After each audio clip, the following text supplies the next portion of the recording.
తండ్రి కుమార పరిశుద్ధాత్మకు మహిమ కలుగునుగాక. ఈనాటి జీవవాక్యం.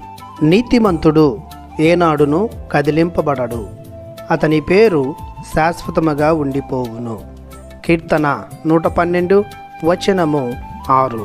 ప్రియ స్నేహితులారా, దేవుని ప్రజలారా, ప్రభు అయిన దేవుడు మిమ్ము తన కృపతో ప్రేమతో దీవించునుగాక. ప్రభు ఆజ్ఞలను ఆచరించుచు ప్రభుని చిత్తాన్ని పాటించుచు నిజాయితీ న్యాయముతో జీవించువారు నీతిమంతులు. నీతిమంతులు ప్రభునితో సహవాసం కలిగి జీవిస్తారు.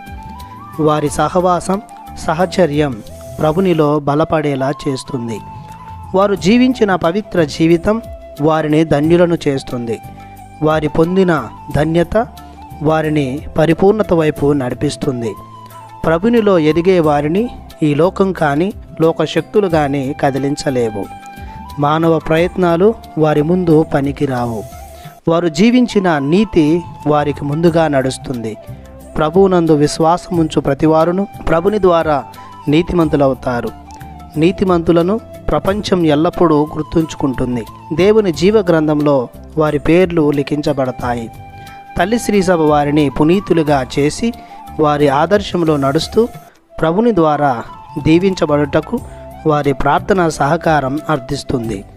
నీతిమంతులైన వారికి అపజయం ఉండదు. వారు నడుచు మార్గములో ఎలాంటి ఒడిదొడుకులు తలెత్తవు. దేవుని భద్రత కాపుదల వారిని ఎల్లప్పుడూ కాపాడుతూ ఉంటాయి. కావున వారు ఏనాడును దేనికి చింతించక కదిలింపబడక ఉంటారు. వారి పేరు ప్రతిష్టలు కలకాలం నిలిచిపోతాయి. ప్రార్థించుదము. కరుణగల మా దేవ, ప్రేమామయుడా, మీ ప్రేమానురాగాలకు గాను మీకు వందనాలు చెల్లిస్తున్నాము. మీలో విశ్వాసం జీవించుట ద్వారా, జ్ఞానస్నానం పొందుకునుట ద్వారా మీరు మమ్ములను పాపం నుండి విముక్తులను చేసి నీతిమంతులను చేశారు.